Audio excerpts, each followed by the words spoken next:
on the evils affecting modern society, their causes and remedies. Encyclical letter Inscrutabili, April 21st, 1878.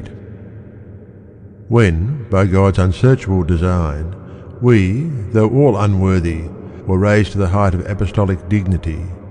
at once we felt ourselves moved by an urgent desire, and, as it were, necessity, to address you by letter, not merely to express to you our very deep feeling of love, but further, in accordance with the task entrusted to us from heaven, to strengthen you who are called to share our solicitude, that you may help us to carry on the battle now being waged on behalf of the Church of God and the salvation of souls. For from the very beginning of our pontificate, the sad sight has presented itself to us of the evils by which the human race is oppressed on every side, the widespread subversion of the primary truths on which, as on its foundations, human society is based, the obstinacy of mind that will not brook any authority, however lawful, the endless sources of disagreement, whence arrive civil strife and ruthless war and bloodshed, the contempt of law which moulds characters and is the shield of righteousness, the insatiable craving for things perishable, with complete forgetfulness of things eternal, leading up to the desperate madness whereby so many wretched beings, in all directions, scruple not to lay violent hands upon themselves, the reckless mismanagement, waste, and misappropriation of the public funds, the shamelessness of those who, full of treachery, make semblance of being champions of country, of freedom, and every kind of right. In fine, the deadly kind of plague which infects society in its inmost recesses, allowing it no respite, and foreboding ever fresh disturbances and final disaster. Now the source of these evils lies chiefly, we are convinced, in this, that the holy and venerable authority of the Church, which in God's name rules mankind, upholding and defending all lawful authority, has been despised and set aside. The enemies of public order, being fully aware of this, have thought nothing better suited to destroy the foundations of society than to make an unflagging attack upon the Church of God, to bring her into discredit and odium by spreading infamous calumnies and accusing her of being opposed to genuine progress. They labour to weaken her influence and power by wounds daily inflicted, and to overthrow the authority of the Bishop of Rome, in whom the abiding and unchangeable principles of right and good find their earthly guardian and a champion. From these causes have originated laws that shake the structure of the Catholic Church, the enacting whereof we have to deplore in so many lands. Hence too have flowed forth contempt of episcopal authority, the obstacles thrown in the way of the discharge of ecclesiastical duties, the dissolution of religious bodies, and the confiscation of property that was once the support of the Church's ministers and of the poor. Thereby public institutions, vowed to charity and benevolence, have been withdrawn from the wholesome control of the Church. Thence also has arisen that unchecked freedom to teach and spread abroad all mischievous principles, while the Church's claim to train and educate youth is in every way outraged and baffled. Such, too, is the purpose of the seizing of the temporal power, conferred many centuries ago by divine providence on the Bishop of Rome, that he might, without let or hindrance, use the authority conferred by Christ for the eternal welfare of the nations. We have recalled to your minds, venerable brothers, this deathly mass of ills, not to increase the sorrow naturally caused you by this most sad state of things, but because we believe that from its consideration you will most plainly see how serious are the matters claiming our attention, as well as devotedness, and with what energy we should work, and more than ever, under the present adverse conditions, protect, so far as in us lies, the Church of Christ and the honour of the Apostolic See, the objects of so many slanders, and assert their claims. It is perfectly clear and evident, venerable brothers, that the very notion of civilization is a fiction of the brain if it rests not on the abiding principles of truth and the unchanging laws of virtue and justice, and if unfeigned love knit not together the wills of men, and gently control the interchange and the character of their mutual service. Now, who would make bold to deny that the Church, by spreading the gospel throughout the nations, has brought the light of truth among people utterly savage and steeped in foul superstition, and has quickened them alike to recognize the divine author of nature and duly to respect themselves? Further, who will deny that the Church has done away with the curse of slavery and restored men to the original dignity of their noble nature,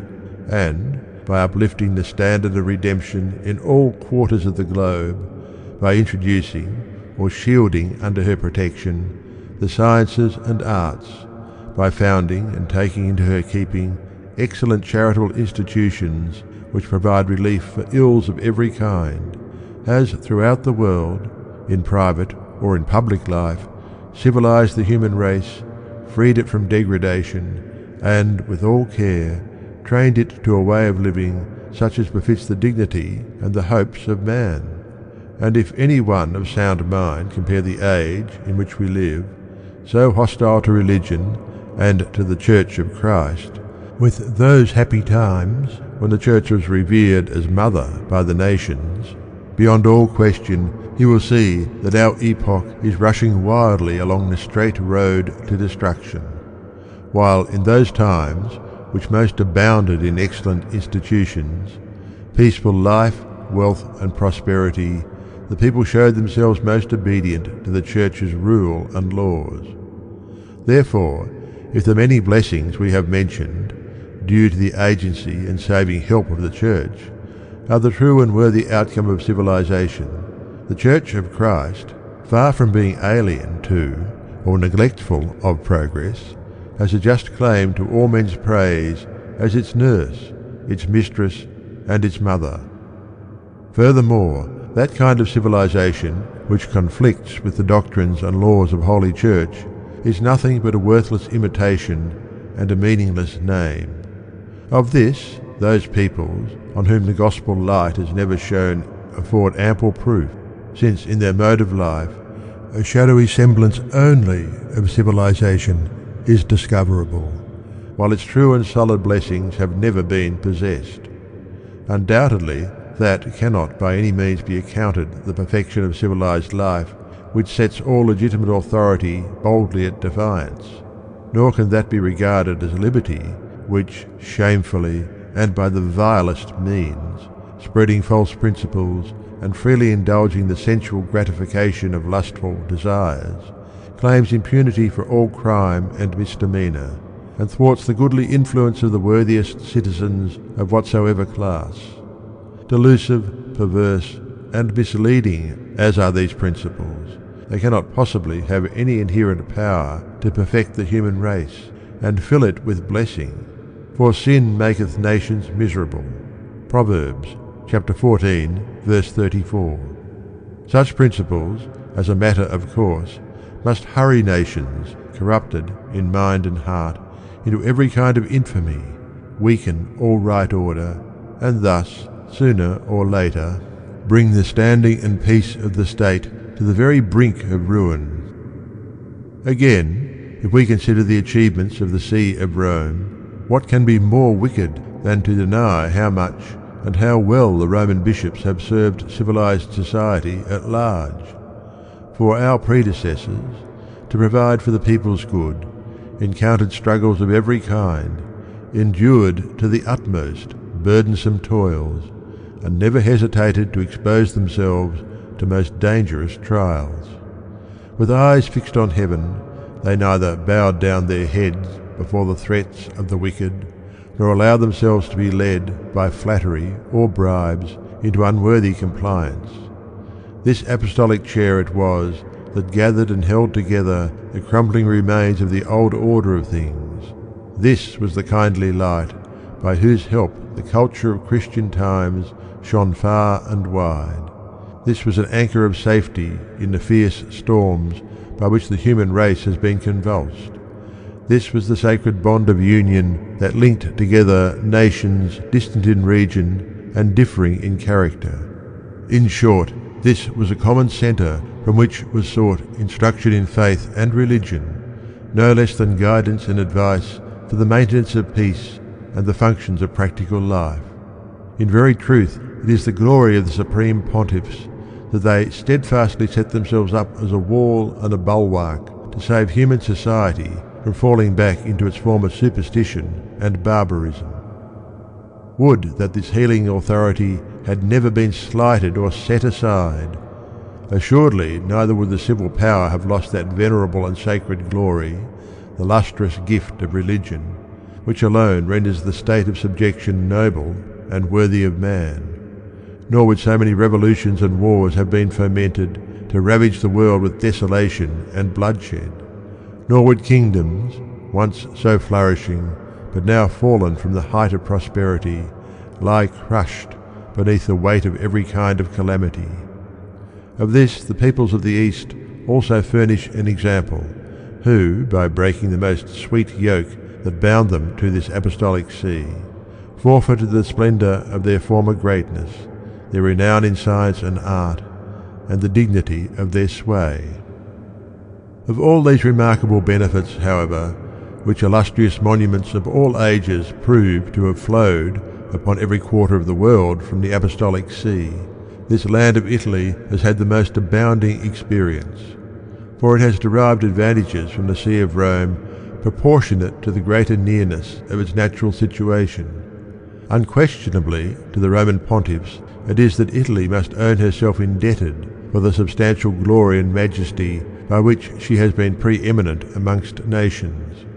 The influence and fatherly care of the popes have upon many occasions shielded her from hostile attack and brought her relief and aid, the effect of which is that Catholic faith has been ever maintained inviolate in the hearts of Italians.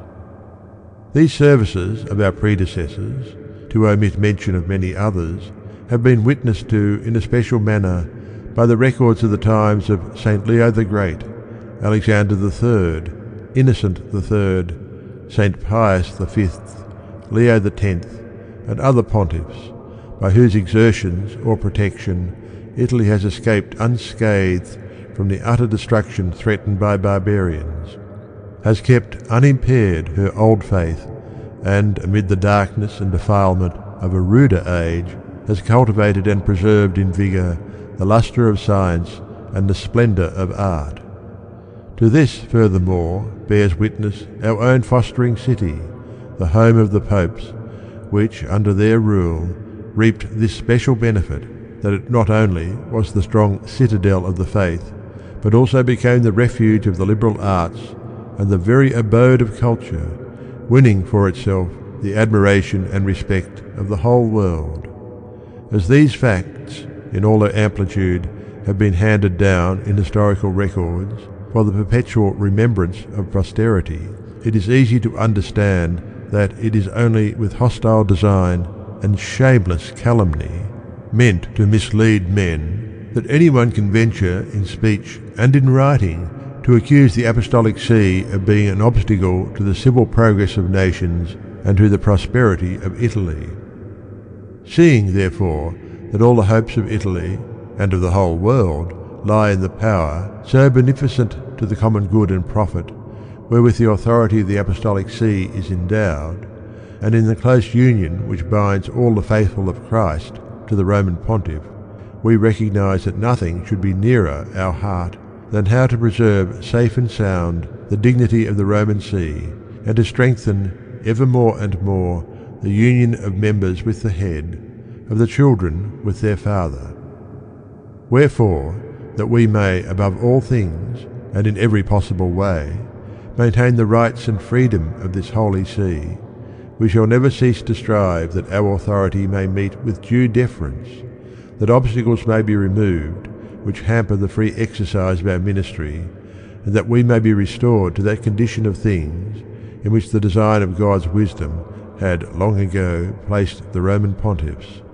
We are moved to demand this restoration, venerable brethren, not by any feeling of ambition or desire of supremacy, but by the nature of our office and by our sacred promise confirmed on oath.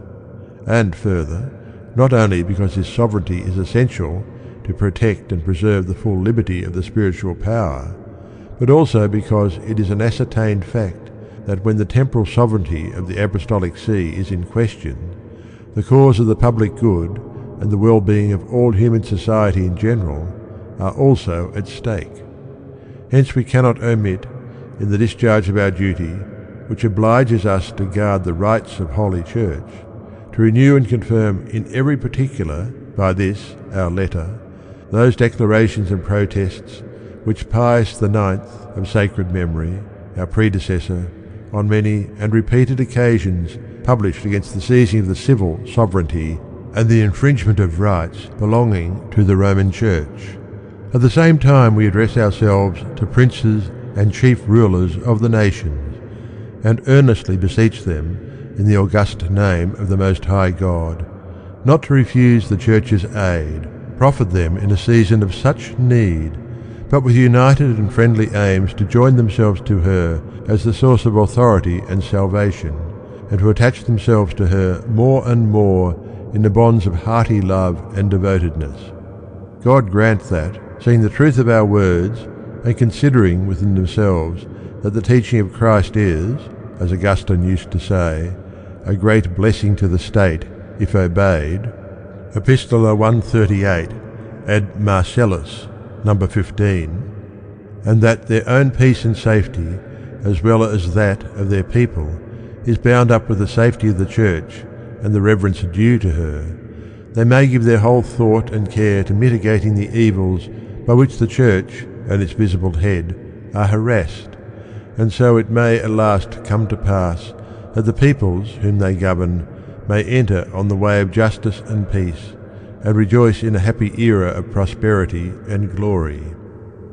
In the next place, in order that the union of hearts between their chief pastor and the whole Catholic flock may daily be strengthened, we here call upon you, venerable brothers, with particular earnestness, and strongly urge you to kindle, with priestly zeal and pastoral care,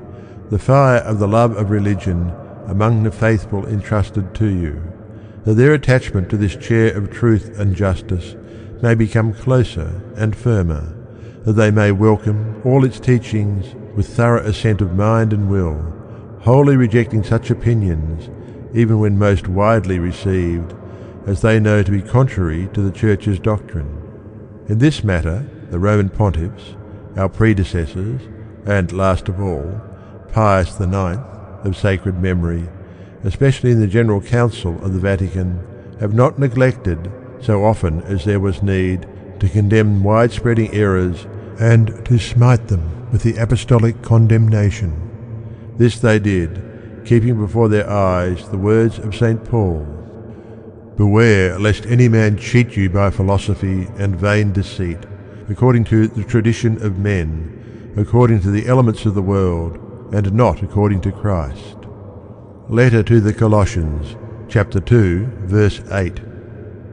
All such censures we, following in the steps of our predecessors, do confirm and renew from this apostolic seat of truth, whilst we earnestly ask of the Father of lights that all the faithful, brought to thorough agreement in the like feeling and the same belief, may think and speak even as ourselves.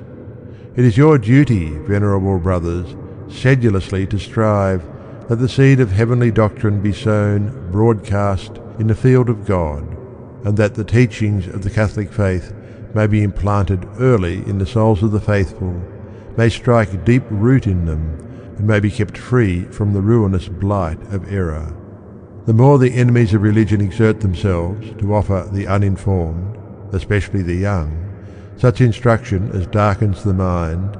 and corrupts morals, the more actively should we endeavour that not only a suitable and solid method of education may flourish,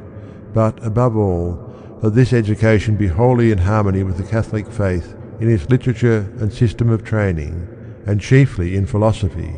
upon which the foundation of other sciences in great measure depends. Philosophy seeks not the overthrow of divine revelation, but delights rather to prepare its way, and defend it against assailants, both by example and in written works, as the great Augustine and the angelic Doctor, with all other teachers of Christian wisdom, have proved to us. Now, the training of youth most conducive to the defence of true faith and religion, and to the preservation of morality, must find its beginning from an early stage within the circle of home life. And this family Christian training, sadly undermined in these our times, cannot possibly be restored to its due dignity, save by those laws under which it was established in the Church by her divine founder himself, our Lord Jesus Christ, by raising to the dignity of a sacrament the contract of matrimony, in which he would have his own union with the Church typified, not only made the marriage tie more holy, but in addition provided efficacious sources of aid for parents and children alike, so that, by the discharge of their duties one to another, they might, with greater ease, attain to happiness both in time and in eternity. But when impious laws, setting at naught the sanctity of this great sacrament, put it on the same footing with mere civil contracts, the lamentable result followed that, outraging the dignity of Christian matrimony, citizens made use of legalized concubinage in place of marriage. Husband and wife neglected their bounden duty to each other. Children refused obedience and reverence to their parents. The bonds of domestic love were loosened, and, alas, the worst scandal, and of all the most ruinous to public morality, very frequently an unholy passion, opened the door to disastrous and fatal separations. These most unhappy and painful consequences, venerable brothers, cannot fail to arouse your zeal and move you constantly and earnestly to warn the faithful committed to your charge, to listen with docility to your teaching regarding the holiness of Christian marriage, and to obey the laws by which the Church controls the duties of married people and of their offspring. Then indeed will that most desirable result come about, that the character and conduct of individuals also will be reformed. For just as from a rotten stock are produced healthless branches or worthless fruits, so do the ravages of a pestilence which ruins the household spread wide their cruel infection to the hurt and injury of individual citizens. On the other hand, when domestic society is fashioned in the mould of Christian life, each member will gradually grow accustomed to the love of religion and piety, to the abhorrence of false and harmful teaching, to the pursuit of virtue, to obedience to elders, and to the restraint of that insatiable seeking after self-interest alone, which so spoils and weakens the character of men. To this end, it will certainly help not a little to encourage and promote those pious associations which have been established in our own times especially, with so great profit to the cause of the Catholic religion. Great indeed, and beyond the strength of man, are these objects of our hopes and prayers, venerable brothers. But since God has made the nations of the earth for health, Book of Wisdom, chapter 1, verse 14, when he founded the Church for the welfare of the peoples, and promised that he will abide with her by his assistance to the end of the world, we firmly trust that through your endeavours the human race, taking warning from so many evils and visitations, will submit themselves at length to the Church, and turn for health and prosperity to the infallible guidance of this apostolic see. Meanwhile, venerable brothers, before bringing this letter to a close, we must express our congratulations on the striking harmony and concord which unites your minds among yourselves and with this apostolic see. This perfect union we regard as not merely an impregnable bulwark against hostile attacks, but also as an auspicious and happy omen, presaging better times for the Church. And while it yields great relief to our weakness, it seasonably encourages us to endure with readiness all labours and all struggles on behalf of God's Church in the arduous task which we have undertaken. Moreover, from the causes of hope and rejoicing, which we have made known to you, we cannot separate those tokens of love and obedience which you, venerable brethren, in these first days of our pontificate, have shown our lowliness, and with you so many of the clergy and the faithful, who, by letters sent, by offerings given, by pilgrimages undertaken, and by other works of love, have made it clear that the devotion and charity which they manifested to our most worthy predecessor still last, so strong and steadfast and unchanged, as not to slacken towards the person of a successor so much inferior. For these splendid tokens of Catholic piety we humbly confess to the Lord that He is good and gracious, while to you, venerable brothers, and to all our beloved children from whom we have received them, we publicly, from the bottom of our heart, avow the grateful feelings of our soul, cherishing the fullest confidence that in the present critical state of things, and in the difficulties of the times, this, your devotion and love, and the devotion and love of the faithful, will never fail us. Nor have we any doubt that these conspicuous examples of filial piety and Christian virtue will be of such avail as to make our most merciful God, moved by these dutiful deeds, look with favour on His flock, and grant the Church peace and victory. But as we are sure that this peace and victory will more quickly and more readily be given us, if the faithful are unremitting in their prayers and supplications to obtain it, we earnestly exhort you, venerable brothers, to stir up for this end the zeal and ardour of the faithful, taking the Immaculate Queen of Heaven as their intercessor with God, and having recourse as their advocates to Saint Joseph, the heavenly patron of the Church, and to Saints Peter and Paul, the princes of the Apostles. To the powerful patronage of all these we humbly commit our lowliness, all ranks of the ecclesiastical hierarchy, and all the flock of Christ our Lord. For the rest, we trust that these days, on which we renew the memory of Jesus Christ, risen from the dead, may be to you, venerable brothers, and to all the fold of God, a source of blessing and salvation and fullness of holy joy, praying our most gracious God that by the blood of the Lamb without spot, which blotted out the handwriting that was against us, the sins we have committed may be washed away, and the judgment we are suffering for them may mercifully be mitigated. The grace of our Lord Jesus Christ, and the charity of God, and the communication of the Holy Ghost be with you all. Second letter to the Corinthians, chapter 13, verse 13. Venerable brothers, to each and all of whom, as well as to our beloved children, the clergy and faithful of your churches, as a pledge of our special goodwill, and as an earnest to the protection of heaven, we lovingly impart the apostolic benediction. End of Encyclical Letter Inscrutabili Dei Concilio on the Evils of Society, April 21st, 1878, by Pope Leo XIII.